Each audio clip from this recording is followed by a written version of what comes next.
The Olympics show on OTB Sports with Indeed, proud partner of Team Ireland. Yes, so we're turning back to the Olympics. Our coverage here, all with thanks to Indeed, who are proud to support Team Ireland at the Tokyo 2020 Olympics. Indeed believes the world works better when people are given every opportunity to unleash their true talents. Hashtag talent unleashed. And we got to start with the rowing, obviously. So Olympic medals in Irish sport are still a very big deal and a very rare thing. You're in a select group, if you have one, 32 people to be exact. And now, all of a sudden, part of the list step forward Afra Keogh, Emer Lamb, Fiona Murtagh and Emily Hegarty. Bronze this morning in the women's four. Here's George Hamilton on RTE calling in the closing stages. Third place, it's Ireland. Never before has the Irish women won a women's gold medal, a bronze medal, a silver medal, a gold medal, any medal at all, but Australia win it, Netherlands second, and Ireland are home for third and a bronze. And history is made as the Irish women's four take the bronze medal at the Olympic Games. And rowing really strong, second 1,000 metres, and they have their medal. They have their medal, and this is magnificent. Ireland with a bronze medal in the women's four, won by a magnificent crew who came storming back in the second half of the race. The favourites won it. The favourites did win it. The hotly fancied Australians. The Dutch came second, and as we heard there, Team Ireland home in third, a bronze medal. Very happy to say Niall O'Toole joins us, 3 times an Olympian. Niall, how you doing? Fantastic. What a morning for Irish rowing, hey? It is extraordinary what's happening in this sport, and it's very welcome as well. I mean, for a long time, Irish medals have been concentrated on just 6 sports, and so we needed rowing to come on in, and well, now it seems like we're bloody good at it all of a sudden. So let's talk about this morning. First of all, the 4 again, Afra Keogh, Emer Lamb, Fiona Murtagh, Emily Hegarty. Pretty young team, 23, 25, 23, and then Afra is that bit older at 28. She's been in the high performance unit for a number of years. So what were the expectations around this team heading out to Tokyo, first of all? Yeah, I mean, this crew's been together, well, it was selected only back in March, actually. The expectations were quite high. I think we had some really good ideas of their form, firstly in training, clearly. But it's clearly at the European qualifiers. I mean, they just blitzed it. I mean, they had to qualify the boat quite late. It's really funny. Initially we had a pair qualified, and everybody was thinking, would they go for the pair kind of thing? And there was this wider group of athletes, and they were just absolutely burying themselves in Cork. We got real first sign of how good they were at the qualifiers, really. And they blitzed the qualifiers, and then obviously in the Europeans they came just behind the just behind the Dutch. So yeah, I mean we had I think within rowing circles themselves, we all knew that this was a potential medal, but we kind of been there before, Joe, where we had this kind of expectation around the crew, and especially when we know tradition or now a heritage, it's very, very hard to have that first breakthrough medal, and this is a very first breakthrough medal. It is a composite crew, so it's not kind of based in Skib, for instance. No, don't come from Skib, for instance, or Cork. So it's the first of a kind. It's a squad boat. It is a combination of people from all over the country, and that really does make a difference. That shows that we can get the best out of a bunch of people coming from different rowing heritage, different rowing experience throughout the country. So it's a breakthrough for lots of different reasons, Joe. I think that's a great point, because initially when we saw the bronze this morning, and people would have heard about the bronze this morning, you would have been entitled to assume, well, all 4 must be of Skibbereen and training together every day in Skibbereen, and there's just something magical going on there. And, you know, I mean, long may it continue, but it's not like the most sustainable model either. And yet, as you rightly say, we have Emily Hegarty, who is of Skibbereen. I mean, you have to have one. Let's not go crazy. Clearly, no, we're not getting ahead of ourselves, Joe. Come on. We have Fiona Murtagh, who's Galway. We have Emer Lamb, 23 years of age, Dublin. I think your swimming club as well, up in Dublin Commercial. Yeah, Commercial, yeah. And we have Afric of UCC Rowing Club as well, who, as we said, has been in the high performance unit for a number of years. So that is significant, that we've plucked different talents from around the country, put them together, and here they are. It's huge to see that, you know. I think we've most of our success has come from kind of clubs and individuals and small little kind of gangs of people saying we're going to take on the world. And this is a very, very different medal, and it's a real model for how we can expand the sport throughout Ireland as well. And listen, Skib have done an incredible job for Irish rowing, but it's really, really good that kids, and I coach kids myself, and that young girls have these real role models within their clubs that they can touch and feel, and that's really, really important. And it just shows that we can put big system boats together. Normally, smaller countries like us, Joe, we tend to focus on singles and doubles. So kind of 2 boats or 2 people in a boat. But this is a system boat. It's a bigger boat. Just to give you a context, we're racing against the Chinese. That was their second boat. We're racing against the Brits.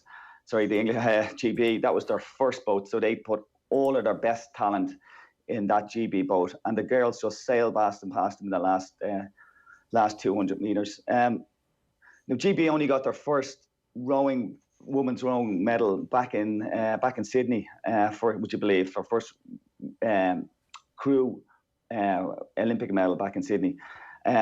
And they've gone, you can see, and they've obviously taken over the world largely, and we had a poor Olympics this year, GB.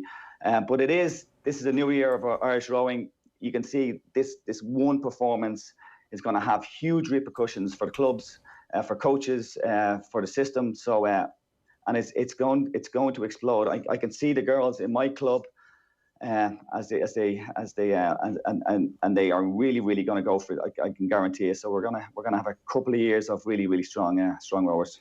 Yes. So I suppose what this new dawn means is the best rower or two in your club can now aspire to hook up with the best rower in Skibbereen, and maybe somebody from Galway jumps on board, and now they can have huge success. Is this the first time, or is this the first Olympics where this model has worked? Like, have we tried this model, Niall, on various previous games and it just hasn't worked, or is this kind of the first time we've gone down the route of pairing and putting 4 together from different parts of the country?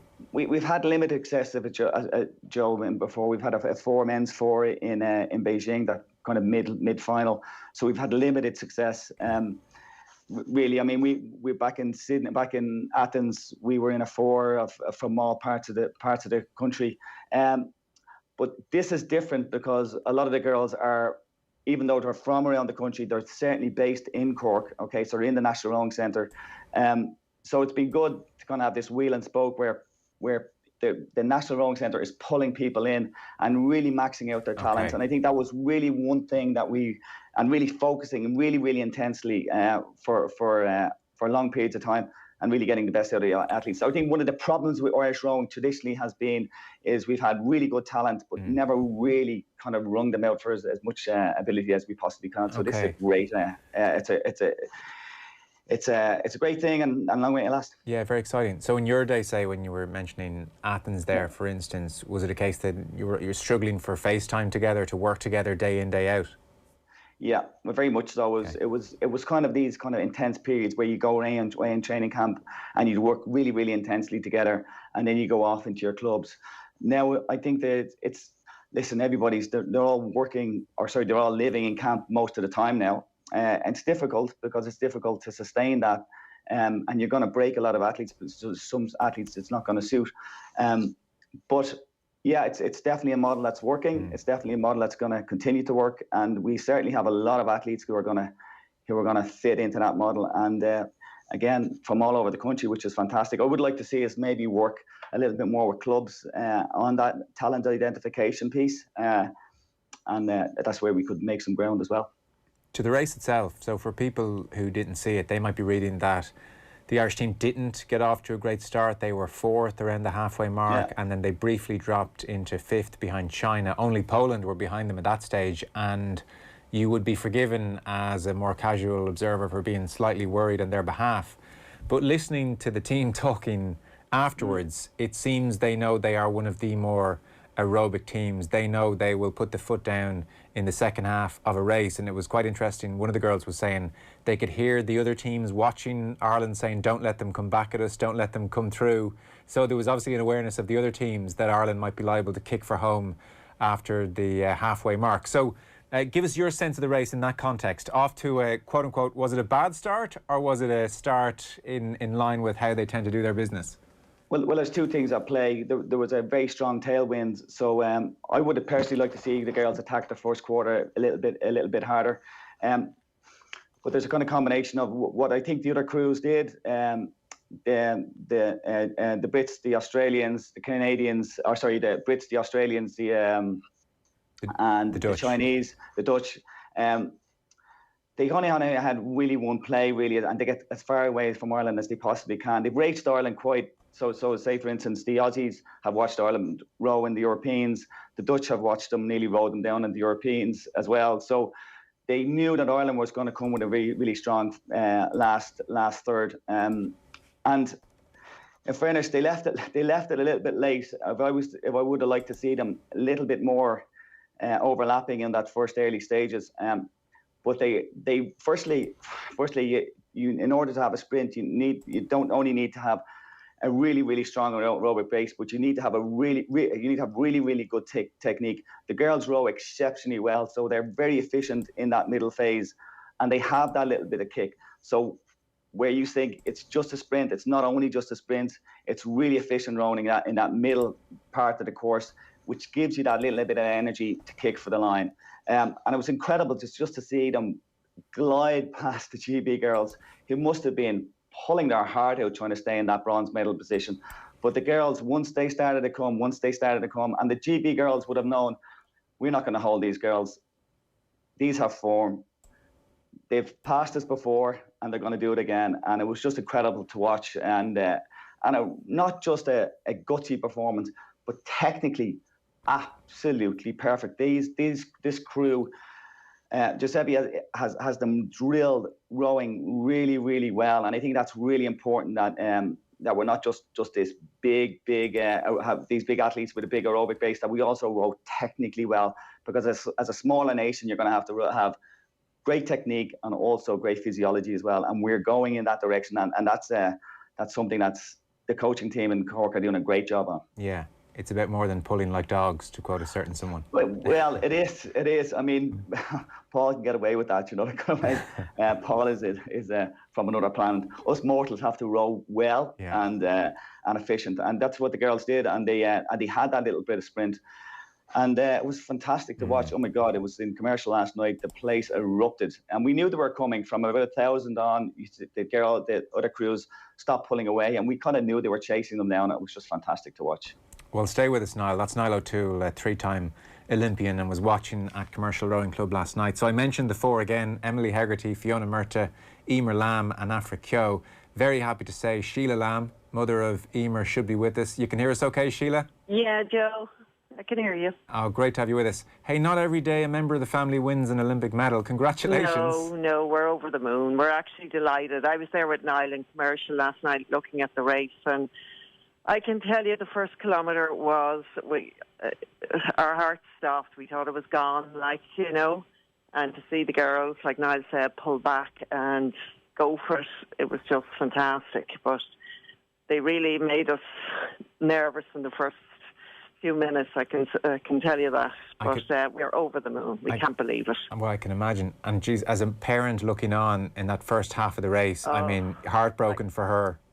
Absolutely, and it's been a tough few days waiting for the race, and always worrying, will something happen that will stop them racing, even getting to Tokyo, was, uncertain for the last year and a half, wondering would it actually happen for them, and knowing that the girls were, now I think it was in the girls' benefit that extra year, without a doubt.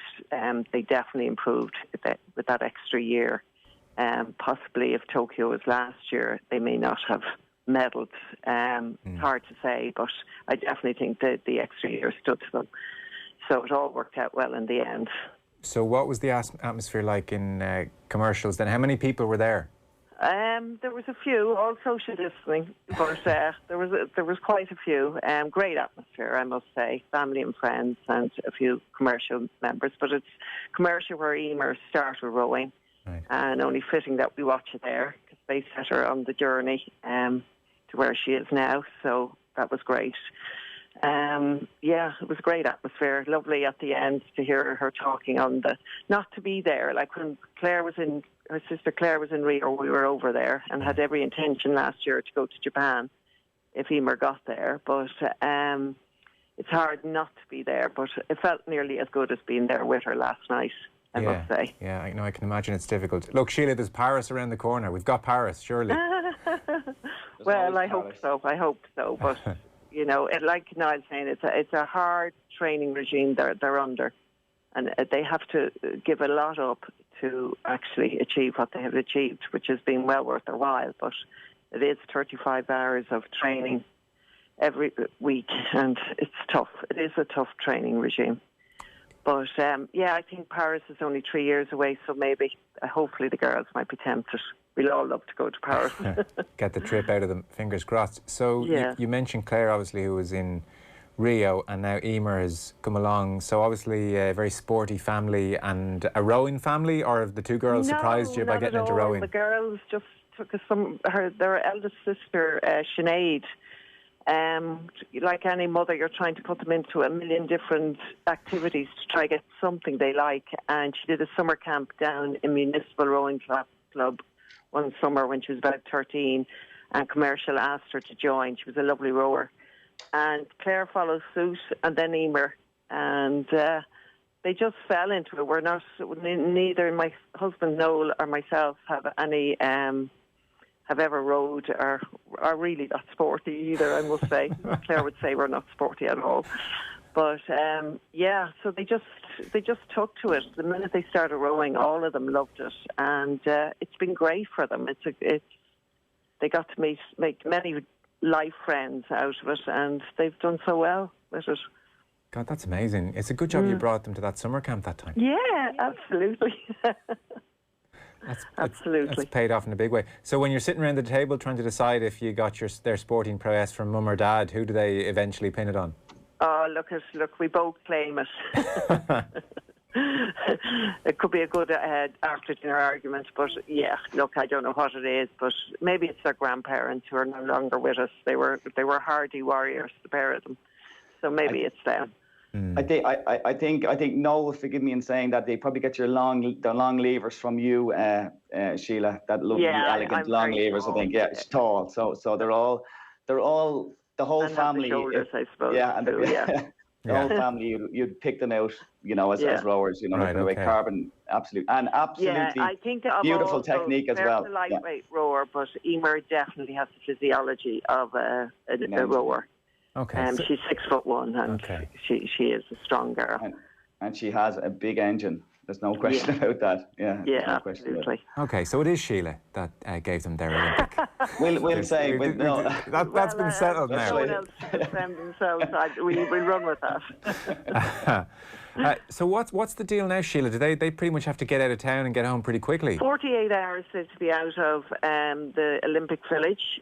So I think Emer will be kind of happy to come home now. They've been 6 weeks in a training camp in Italy, and I think they're ready to come home as well.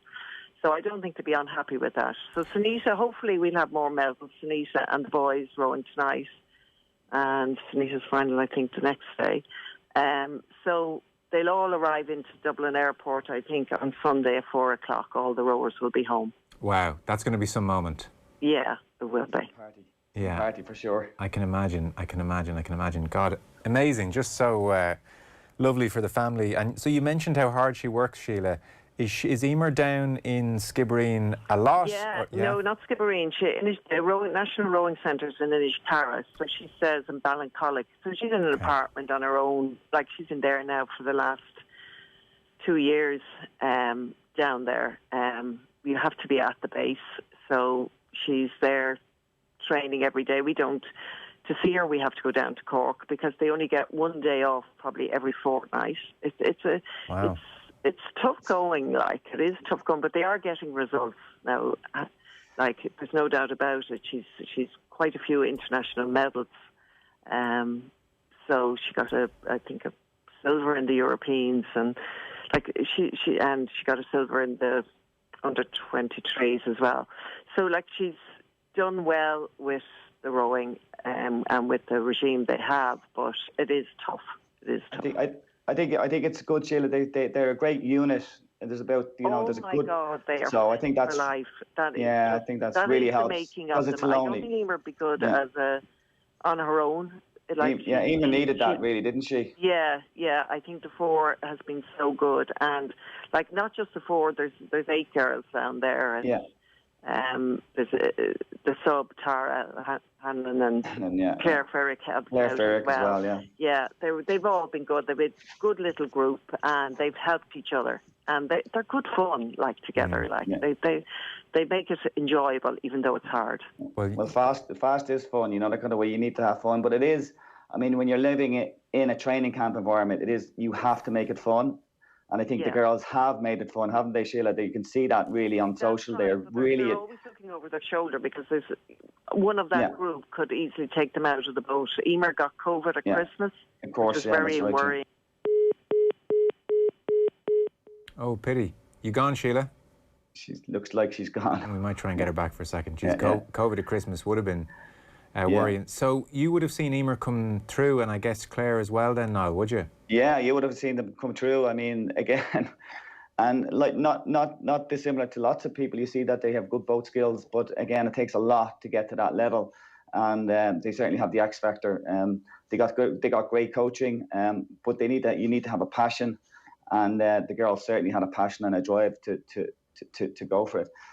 If you could just think of living, in 2 years in a bed sit in Cork and training 35 hours a week, when you're training that level, I mean, there's all kinds of issues. The kind of way you're constantly on an edge, both emotionally and physically, because when you're training hard, you get kind of a little bit depressed. In actual fact.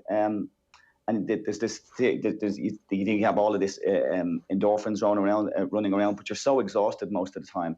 It's not the case. Not the case to where we go out for a run and we feel better after. This is sustained, 5 hours a day, and you're at the end of the day, you just want to crawl into a hole. And to do that, and all the pressure of a 7-minute race like the girls had, which really determined whether that 2 years was successful or not. It's a lot of pressure for the girls to do, and I think, Joe, now I think a lot of girls will step into that now and say, okay, I'll do that because I can see the system, I can see that I can get the result that I really want, that kind of way, and I think which is fantastic. So it's difficult. It's difficult, but it needs a system. And you need things to go right, as you said. I mean, terrible to put in all that work and then the race not to go your way in the day. I'm told we have Sheila back with us. Sheila, we lost you as you were saying Joe, that. I don't know what happened there. No, you're fine. You're fine. I'm sure your phone's hopping.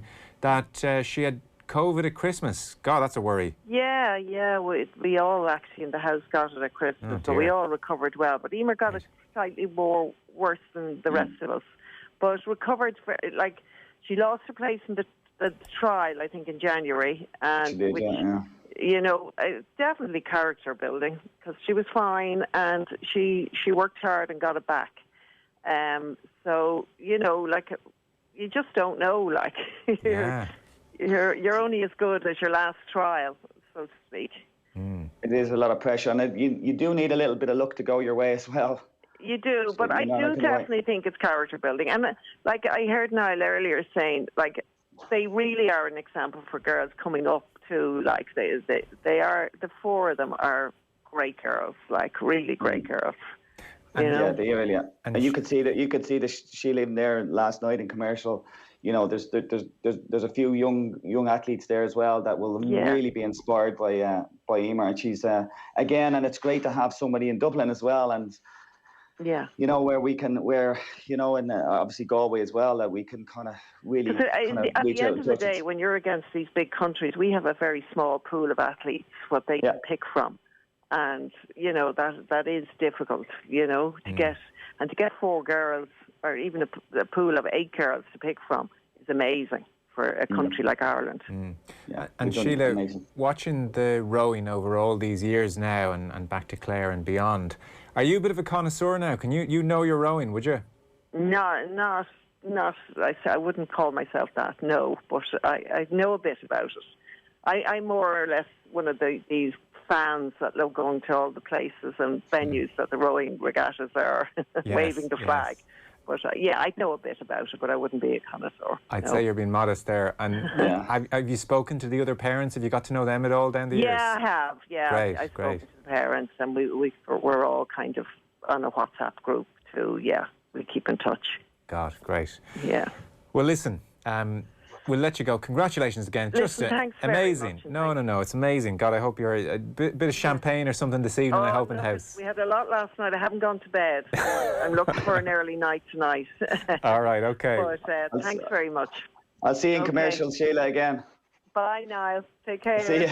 Good luck. Bye. Bye. So there we go. That's Sheila Lamb, mother of Emer, one of the 4 bronze medalists this morning in the women's 4. Niall O'Toole, 3-time Olympian, is going to stay on. Now, just where we are, to pick up on the other results then, we should mention, of course, Paul O'Donovan Fintan McCarthy. They're into the final of the lightweight doubles sculls. I think I was reading they put in the best world time of 2021 thus far. So are these guys favourites now for the final, as much as we don't want to jinx ourselves? Yeah, I mean, they're red hot favourites, if I'm honest. Right. Yeah, I mean, they're streets ahead. I think Rommel and Osborne are going to push them. The German double are going to push them.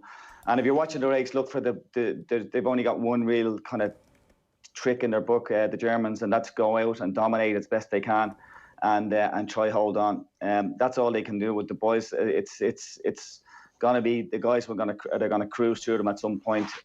When they want to do that, it's kind of up to them, really. God. You're making me uneasy. I know that it is. We it's really Ireland uneasy. are talking about like a gold medal as we're red hot favourites. Germans can try. The Germans. I mean, the Germans. They can do their best, but I mean, it's only a matter of time before we cruise by them. This kind of talk is making me very uneasy, and also very excited to watch this final. I know. I don't believe I'm saying these words. It's ridiculous, and it's like to say that this isn't an easy thing, or this is an easy thing to do to win an Olympic gold medal. Clearly, it's not, and it's just a phenomenal kind of duo they are, they're sculling really well. They did a world best time yesterday in really, really horrible conditions. So a little bit nervous about Sunita in the conditions. I'm really nervous about kind of, we saw crews falling in yesterday and having crabs and doing all kind of shipwrecks and stuff, crazy stuff yesterday. The water was really bad. I was a little bit worried that one of our crews could be affected. The boys popped the world best time in really, really poor, actually fast conditions, but really, really poppily horrible bouncy conditions. So they're going to handle that really, really well. That's not a concern for me.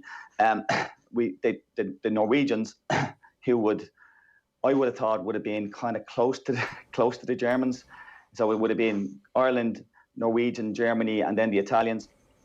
That's the way of seeing it. They fell in. The water was so bad yesterday in the semi-final. So I'm very confident that they're rowing really, really well, really relaxed, and they look superior. They look really superior to anything else that's out there. Wow. So just have a little. The boys will make us feel nervous for a bit, and barring catastrophes, we should have another medal tomorrow, which would be great. And we're looking forward to it. I can't remember what exactly the time is, but yeah, I'll be up. Wow. We're watching that. Amazing. Because Paul O'Donovan. Sorry, go ahead. Well, you said Paul O'Donovan's from another planet. This guy genuinely is seriously special, isn't he? It's ridiculous. I don't know how. There's run out of superlatives for Paul, you know. I think, and I said it on the show a couple of months back, he is the most underrated Irish sports person in the country right now. Yeah, the average person in the street doesn't understand how great he is. Yeah, thanks for that, Joe. I heard that. Yeah, he is extraordinary, and I don't think people have really any idea how good this guy is. Pound for pound, he's the best rower in the world. Absolutely, full stop. He can jump into any boat. Now, not to say he's winning this medal on his own. He's clearly not. But he is the difference in every single boat that he steps in. He changes. He changes the boat. I mean, he can jump in and out of the sea. He could 2 or 3 weeks time win the single sculls at the lightweight world championships. He's just extraordinary. He's everything you need in an athlete. He's mentally absolutely bulletproof and galvanized. He's technically really good. He's a brute, he's really, really strong, both aerobically and physically. He has a lot of power, and he just does not know how to lose, which is the most important thing.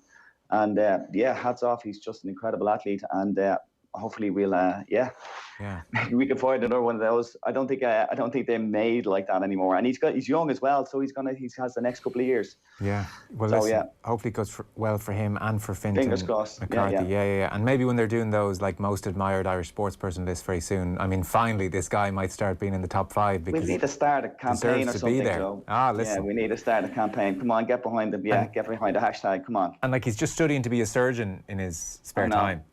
I know. So, well, listen. Us mortals, it's ridiculous. I know. I feel like a failure. I know. So we'll see how that goes overnight. Obviously, look, that's very exciting. And don't worry if we're behind. Don't worry, we're going to come through. Okay. But, well, we'll worry all the same, I'm sure. Niall O'Toole, we will worry because we're Irish. 3-time Olympian. Thanks so much for popping in. Big shout out to shout out to Sunita. Sunita's obviously racing her AB semi-final tonight. Okay, so she's so that's a interesting race. She's racing the Russians for the first time. Can we call them Russians, or do you have to call it ROC or whatever? If we can go with the Brits earlier on, we can definitely call them the Russians. Yeah, we can call them Russians. Okay, so she's racing the Russians, fancied Russians, who were all kind of asking questions about within that own community. So she's racing the Russian, who's been quicker than her so far in all the heats. So it'd be good if she could get a wrap off her.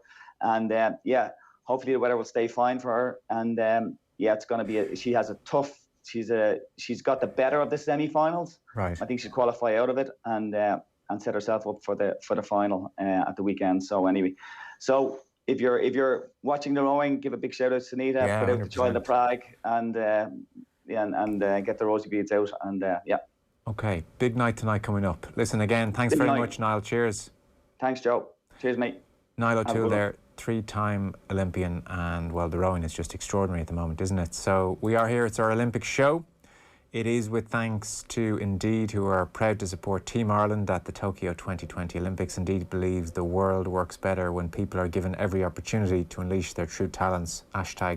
#TalentUnleashed. Now, we're going to turn to the boxing in just 1 second, back after this break.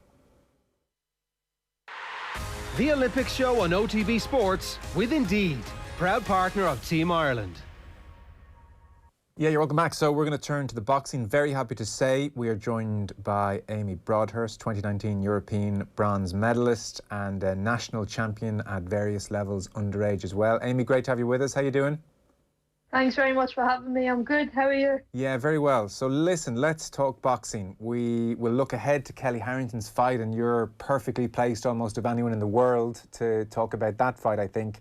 Let's start with this morning, though. Kurt Walker, the big upset, really. Yeah, so Kurt Walker, number 1 seed. He beat the number 1 seed. He beat the 2019 world champion, a 4-1 split decision, Uzbekistan fighter. I mean, this was genuinely unexpected and an extraordinary performance by Kurt Walker. Tell us about the fight, Amy, as you saw it. It was unbelievable. I thought the first round he boxed unbelievable, and at the end of it, I was nearly thinking, Jesus, I hope his legs don't go, because he was just moving the whole time, but picking his shots, and it was nice boxing. But in the second round, then the same again. He didn't dip or anything. I thought he boxed absolutely brilliant. There was one time maybe in the second round where he took a good shot, and you were kind of thinking, oh no, like hopefully he doesn't continue like that, taking them shots, but he didn't. He picked himself back up again, and in the third round, I think John had told him, if you stay on your toes, the fight's yours, and he boxed brilliant. And I think going into that fight, a lot of people didn't expect him to win. No. Just because of who he was boxing, and of course, when people hear the number 1 seed, they automatically think, oh, he's the best in it, when really that's not the case. Kurt Walker's after proving. So he boxed brilliant, and it was a win well deserved for him.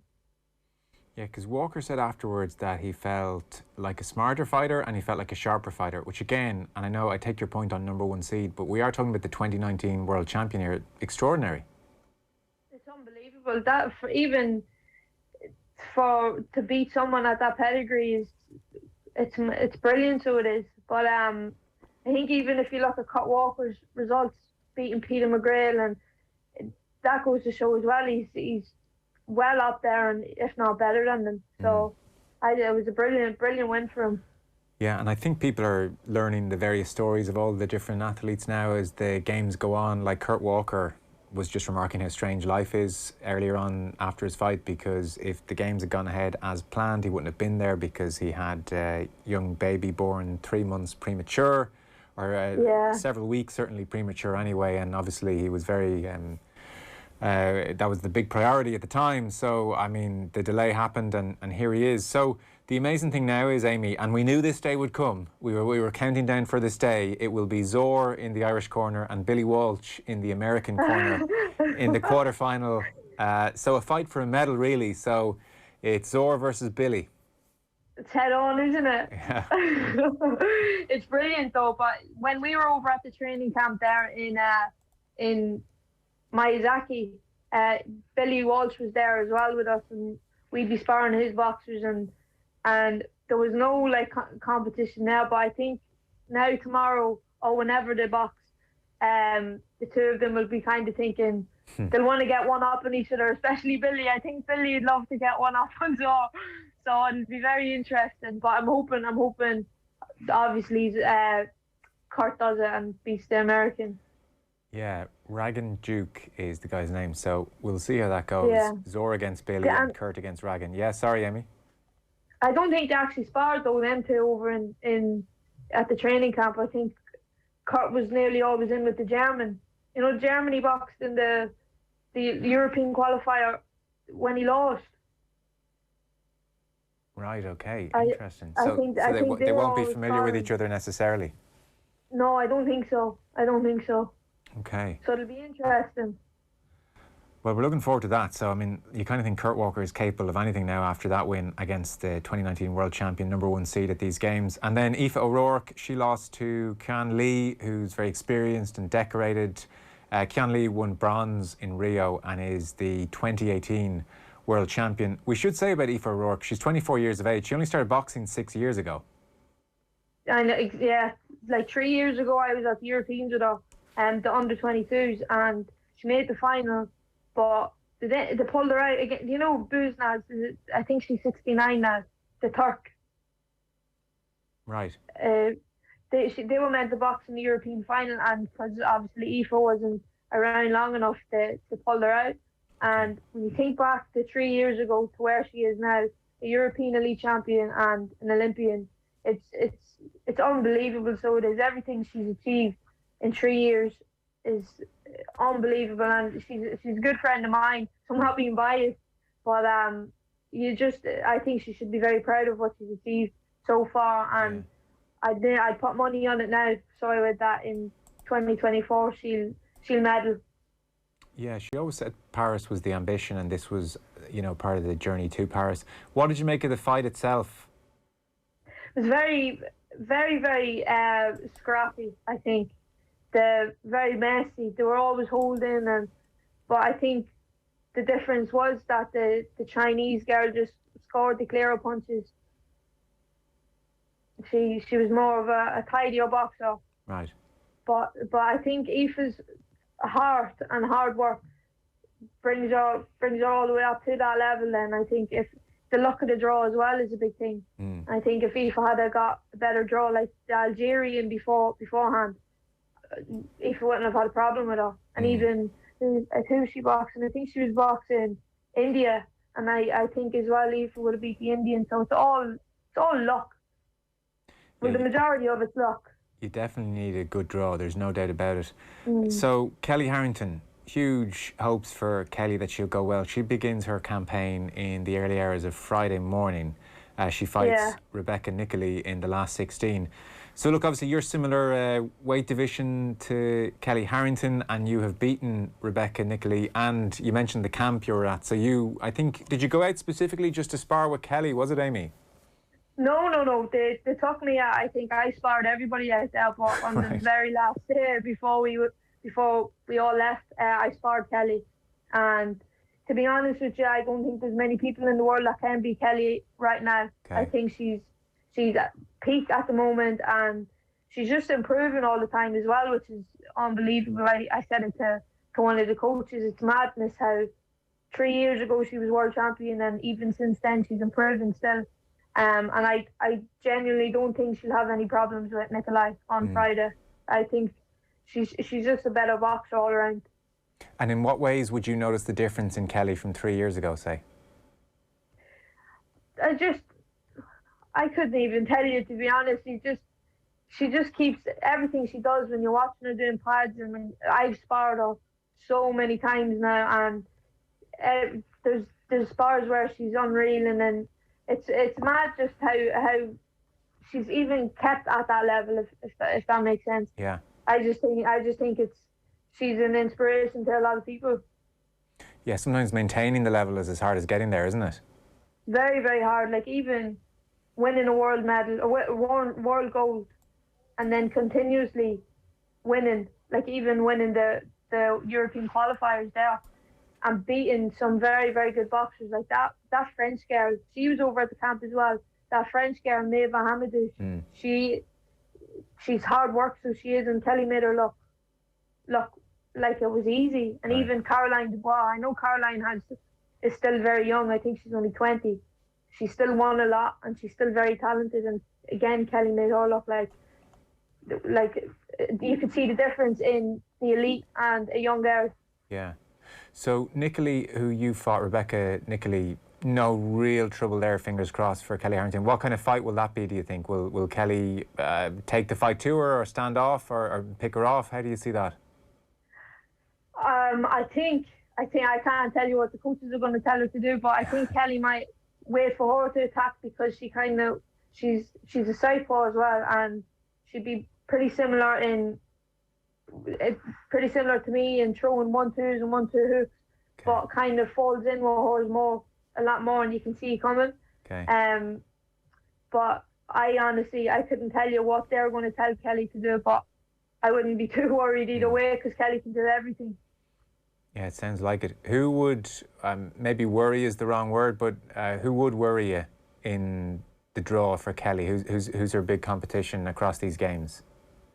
I think I'd be pretty confident that Kellie get to the semi-finals, and I think from there it'll get very difficult, just because I think in her side of the draw you have the American, who she was sparring in Miyazaki, and it was pretty 50-50. Right. But Dubois actually boxes that USA girl now, and then the winner could possibly box the Thailand girl Kellie boxed in the World Finals. So the three of them there, I think, will be pretty. Two of them, the USA and the Thailand, I think they'll be tough enough fights for Kellie. And then obviously on the other side of the draw, you have the Brazilian, who is one of the hot favourites to actually win gold. So I think from the semi-final onwards, it'll get tough. But I think now is Kellie's time. Okay, well, listen, we're hoping so. Listen, Amy, brilliant insight there to pick apart the whole draw like that, and it's amazing. You're watching you're getting previews to these fights at the camp. That's the amazing thing, that they're all fighting each other in advance of the Olympics, that we don't get to see that. Yeah, no, it was good, and they sparred each other a few times. I think it was 2 or 3 times they sparred. Right. And it was good, even the 57s, watching them all work together, and you'd nearly be thinking, oh, that'd be a good fight in an actual competition rather than sparring. So it'll be interesting to watch now over the next couple of weeks. Yeah, it sure will. Well, listen, I'm sure we'll speak to you over the coming weeks. Amy Broadhurst, thanks so much for taking the time and giving us your thoughts and all that. Appreciate it, Amy. Cheers. No problem. Thanks a million. Thanks a mil. Amy Broadhurst there. That is our Olympic chat done for the time being. All with thanks to Indeed, proud sponsors of Team Ireland at the Tokyo Games. Indeed believes the world works better when people are given every opportunity to unleash their true talents. #TalentUnleashed. The Olympic Show on OTB Sports with Indeed, proud partner of Team Ireland.